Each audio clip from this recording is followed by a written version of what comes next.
Hey everyone, this is Sonia, the RV DJ, coming at you today with another interview. Today we have Charlie Grace from Furever Best Friend. I will put a link to her YouTube channel down below. And we're going to talk about her background in the music industry. How are you doing today, Charlie Grace? Awesome. How are you? I'm good. So I do follow your channel. I'm actually a moderator on your channel. But today we're going to talk about your background in the music industry and how you got started with that. Can you tell us some of that? Well, sure. It's actually a lot of fun. I always say, when you're a kid, your parents might have worked in a hardware store, or they could have worked in a grocery store. My family sort of worked in the music industry. So, you sit back, and some families are musical by trade and by hobby.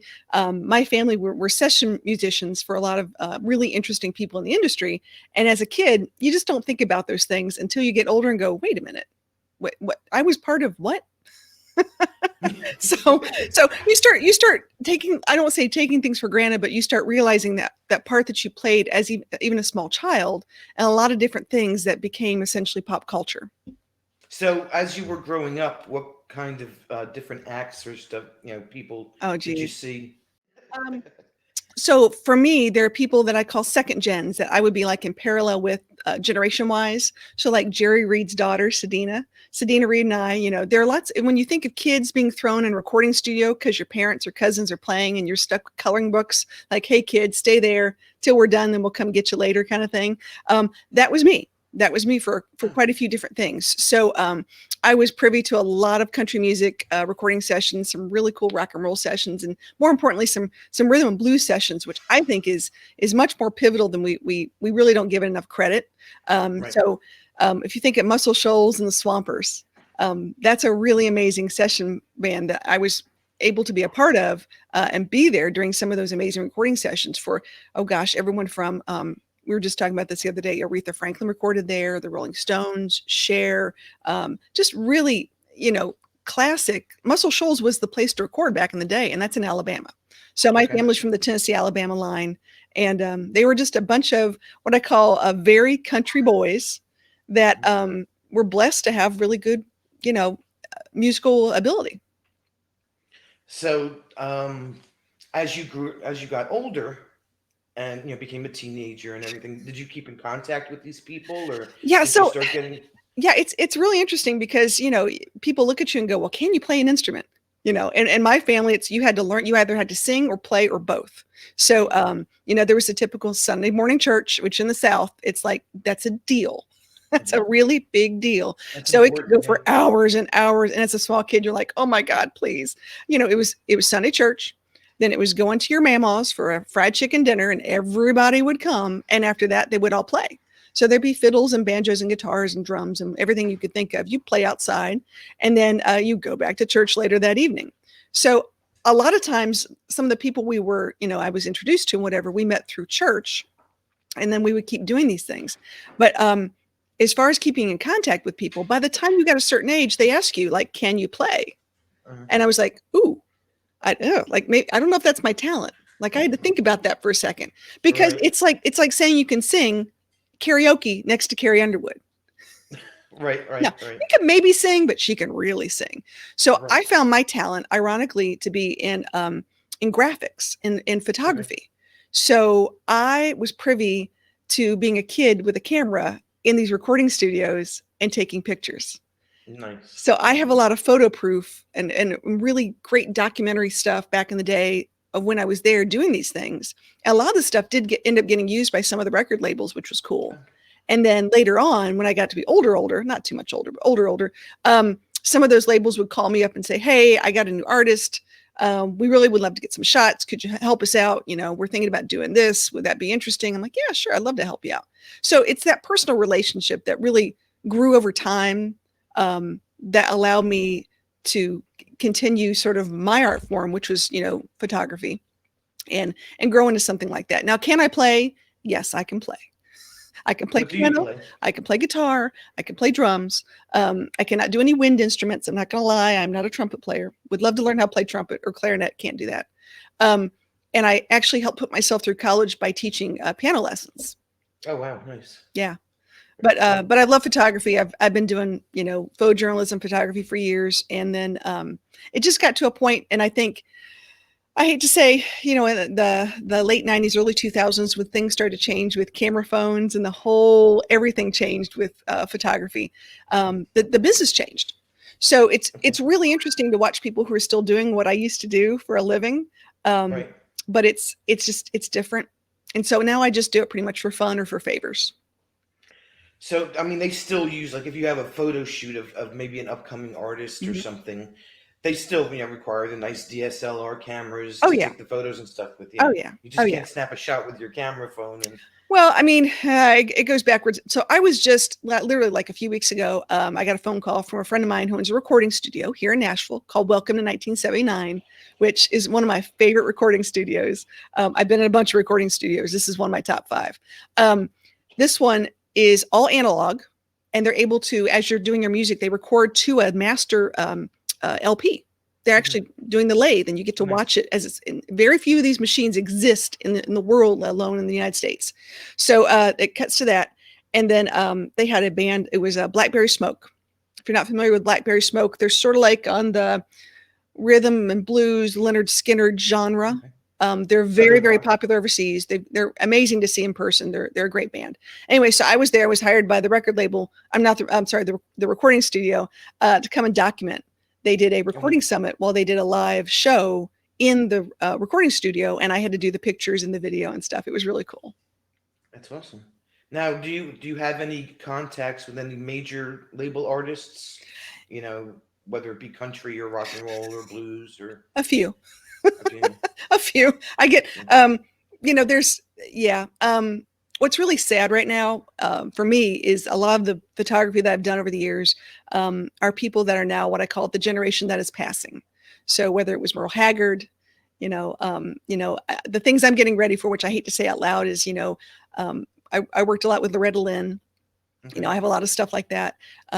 When George Hamilton passed away, of course, I get phone calls looking for memorial photos and memorial footage. So it's sort of sad. We're at that point now where I'm like, oh, geez, I've got to start collecting things and putting things in piles because I do get those Yeah. phone calls. Yeah. The older big names, Johnny Paycheck, Merle Haggard. Oh, yeah. Oh, Like yeah. that. All that kind of stuff. But I mean, I've met the Cash family. You can talk about Johnny and June. Those, oh yeah, absolutely. That's interesting stories. Or I've Tanya Tucker, who is alive and well and kicking, and she is, a spitfire of fun. Wow. Yeah, the one and only concert that I've ever seen was Johnny Cash in concert with June Carter. Yeah. Here at a local performing arts center years and years ago. And my dad, who was also in photography, more when I was little, not so much now, but that's when they would allow you to have cameras in there. And he brought his big old Minolta with the big old lens on it. Oh, We yeah. got some awesome pictures from that concert. It was great, and to have that one concert is the only one that I've seen, and then now that they're both gone. Yeah. It's just a great memory to have. Yeah, there are some venues and there are recording artists, recording studios, and recording venues that are just amazing all over the country that I've been privy to. That I really am blessed. A lot of these recording studios are going by the wayside because it's just too expensive to keep. Right. Everyone has their own kind of thing. I'm gonna jump into a story real quick. This is sort of fun. I was looking the other day. I have a artist who's a singer songwriter who's amazing. By the way, I can't tell you the amount of talent, is incredible. Got a phone call, working on an album, blah, blah, blah. And you get through this whole thing. I need you to come over. We're doing this little video thing. I need some help. I'm like, okay, what do you need? She's like, well, I just haven't figured out my album cover. In one of my dreams, I love doing album covers. It really is a lot of fun because it tells the story of not just the person, but the whole entire album. So it doesn't always have to have the person in it. But when you do have one that's the person in it and it talks about the album, it's a win-win. So her name's Melody Guy. And this was her Diamond on the Street album. And it's a great story. So I'm going to show you this real quick. Oh, wow. Okay. So the story behind this, that's the second photo I took of the entire day. We spent 6 hours shooting pictures that she wanted that were not anything of what needed to be on her album cover. And this is literally in the back of her van. Wow. When I got there and I saw the color and I saw what was going on and I know how she lives and what she does, it's a great story. And it was just one of those, like, you just sit there and you go, that's who she is. That's what she Exactly. does. There's the songs on her album. And when we got all the way done, I showed her all the other photos, and, it's all glamour shots and stuff that just, it wasn't meeting what she needed. It, And she's like, that's it. I'm like, I know. I told you that in the beginning. I'm like, that's it. That's the yeah, one. because that's a true photo of, It's a true photo, and it was she's a true traveling singer-songwriter. This is before RVs and stuff were really cool back in the day. She right. hated buses. She absolutely hated buses, and she would get a little like Chevy Astrovan and, and Wow. and put her like tens of thousands of dollars of guitars in this little Chevy Astrovan and travel from Nashville all the way up to Oregon and Las Vegas and California. And she would open up for Sugarland and Keith Urban, and she did Wow. all these, yeah. I mean, she's the real deal. So yeah, it's cool when you get to be a part of that. Now you are how far from Nashville? Oh, a hop, skip, and a jump. I mean, Yeah. 10, I mean 15 minutes tops. that is Music City. That is the Yeah. center of the country music scene. Correct me if I'm wrong. The R&B scene a little bit maybe. Um, if you're walking down the main drag of Nashville, where all the bars and Mhm. recording studios and what do you see? Do you see any of these people walking around? I was Any of gonna these say artists? Like, is it like walking through Los Angeles, or what do you see? What's the vibe you get? the vibe is drunk tourists. No, when you go downtown Nashville on Broadway, it's a Broadway, they call it Broadway Street. Okay. You see the Ryman off a little bit of it. You see Bridgestone, you see all these honky tonks, and it's a great place to go hear some amazing live music. And Tootsie's, Tootsie's is right beside the Ryman Auditorium, and that's where a Okay. lot of the stars used to go after hours and hang out and relax and just now it's more of a every once in a while you might see a quote unquote musician come down, a famous musician want to play and jam with someone. Now most of the music people have bought bars down there, so there's Jason Okay. Aldean's, there's oh gosh, Blake Shelton. Everyone's got like their own kind of bar, so they like to do their own. Kid Rock has their own place, Okay. so they sort of do their own guest appearances in their own places. Where Nice. you're really going to see musicians and stars at that are a little further out, which is sort of where I am, a little more in the country, a little more small town. We Okay. like having some space. So Right. there's a little town called Leaper's Fork, which is, I say a hop, skip, and a jump away. It's sort of like Mayberry. It is Okay. Chris Stapleton, Justin Timberlake, and Jessica Biel, Carrie Underwood, the Judds. Oh, geez, there's just so many people that live out there. You're more likely to see them in a grocery store. Wow. And And Justin Timberlake is down there? oh yeah, oh yeah. Wow. We I figured he would have been one of those that was out west. Well, yeah, it's like it's a great place to raise kids, and the reason Okay. why is because music here is just another job. People don't bother these people. It's no big deal. Nicole Kidman. You see Nicole Kidman and Keith Urban with her daughters. It's no Right. big deal. It's just, hey, can I get that half a pound of ham and cheese? Can I? It's not a big thing. It's exciting for a lot of people and go, oh my gosh. But in the same token, if you know the lifestyle, it's a really hard lifestyle to go on tour. It really, when you come home, when you're home for that, we call it winter break, that Thanksgiving to a little after Christmas, when you're not on tour, you just want to relax. Yeah. It's the rest of the time you're stuck on a tour bus or hotel to hotel, and it's a little different. Yeah. And it's funny that you say it's just kind of like seeing your next door neighbor in the Mhm. grocery store. You know, I guess people expect that when they go to Nashville and when they're walking down Broadway, they expect to see these Oh people. yeah.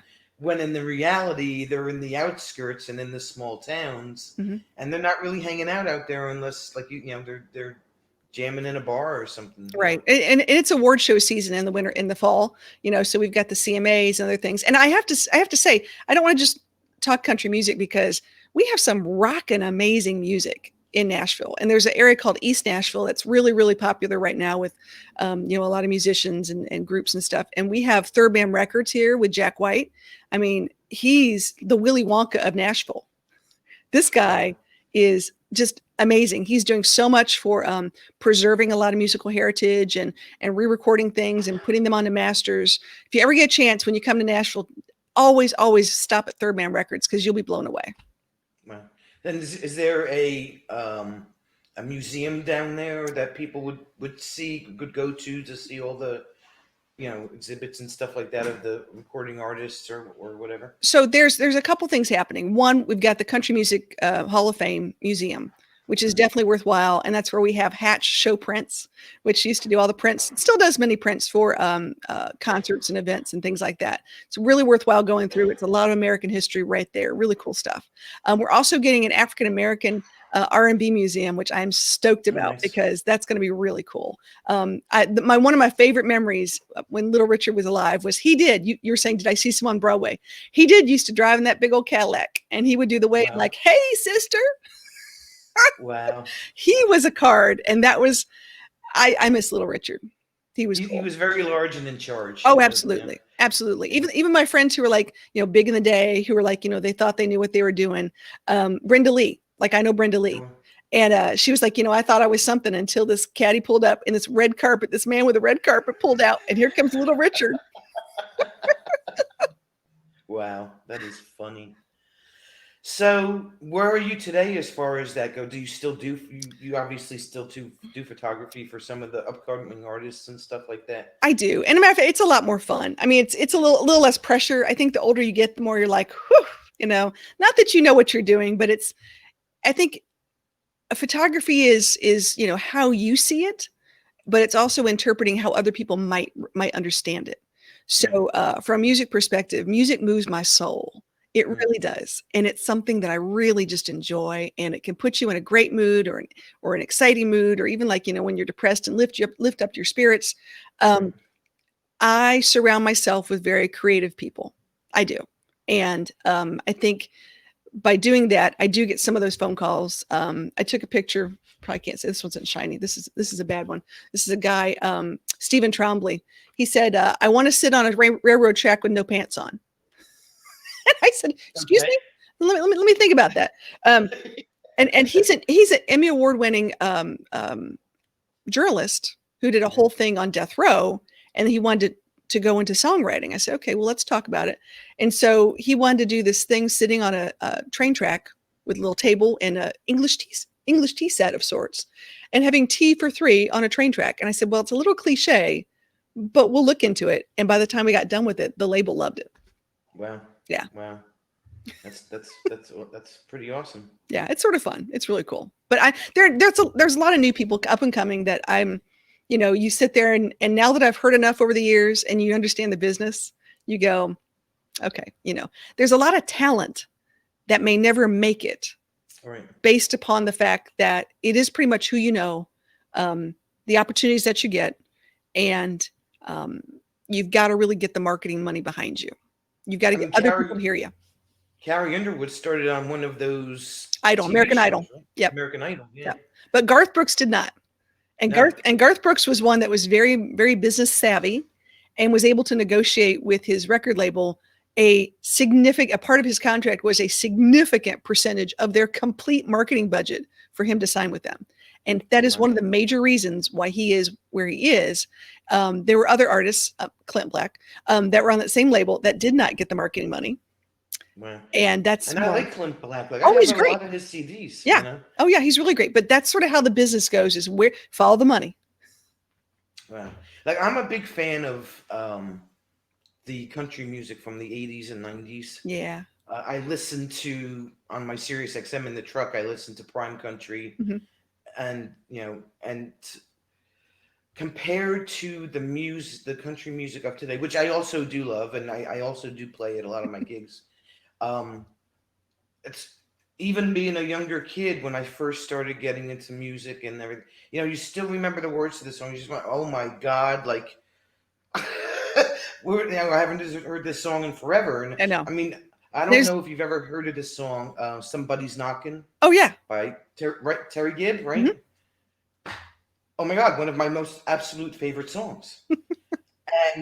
But I think she was a one and done. I don't know if she ever had anything after that, but that was her hit. That was her thing. It's very hard for females to make it in the biz. Yeah. And I mean, now today, compared to today, my favorite artists are obviously, Jason Aldean, what the heck, Luke Bryan. There's so many of them, But there's, Chris Stapleton. He's good. Oh, I love Chris. Chris and Morgan are amazing people. Yeah. Yeah. And, you hear the difference in the music, even the music from the 80s back to the 70s. A lot of those, my father was a big fan of country music, and he had cassette tapes and cassette tapes and cassette tapes of a lot of the trucker songs, White Line Yeah. Fever, Wolf Creek Pass. I mean, they're great songs too. And, that whole group is just a lot of stuff that, oh my God, I haven't heard this song in years.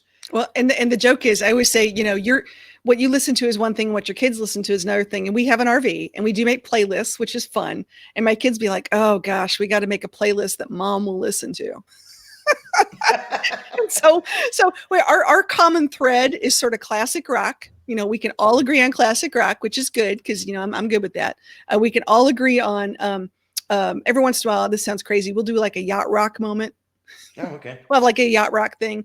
My kids are really into K-pop, Oh, huge wow. K-pop fans. So like we've literally traveled to Chicago to go see a Korean pop band play that I had to literally stay on the phone overnight to get tickets to because they sell out so quickly. It's crazy. I felt like it was the Beatles.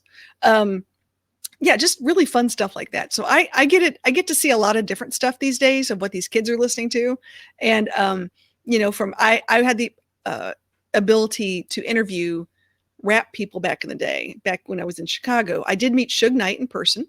Oh, wow. Okay. That was a story that's one of those over a beer moments. Mm. Yeah. You sit there and you start thinking about your safety going, yeah, am I in the right place? Yeah, a little different. All right, everyone. Well, once again, this is Charlie Grace. Her YouTube channel is actually Furever Best Friend. I will put the link in the description down below. And we just want to give you a little insight about, not so much because everybody knows that she has business with dogs and loves dealing with dogs and camping and everything. But not a lot of people know that she's got background in the music industry. So, Charlie Grace, thank you very much for letting me interview you today. Thank you for having me. And This is always fun. And do you have anything coming up that you want to plug real quick, or? Well, I was just going to say, I think one thing we need every Thursday, we are always having our Yappy Hour, which is our live stream, Thursdays at 8 p.m. Eastern Standard Time. Come on over and join if you want to talk about dog-friendly travel and stuff like that, which is always fun. And then every Wednesday at 6 p.m. 7 p.m. Eastern Standard Time is when we drop our weekly video. Okay, sounds good. All right, Charlie Grace. Well, thank you for coming in. Thank you for having me.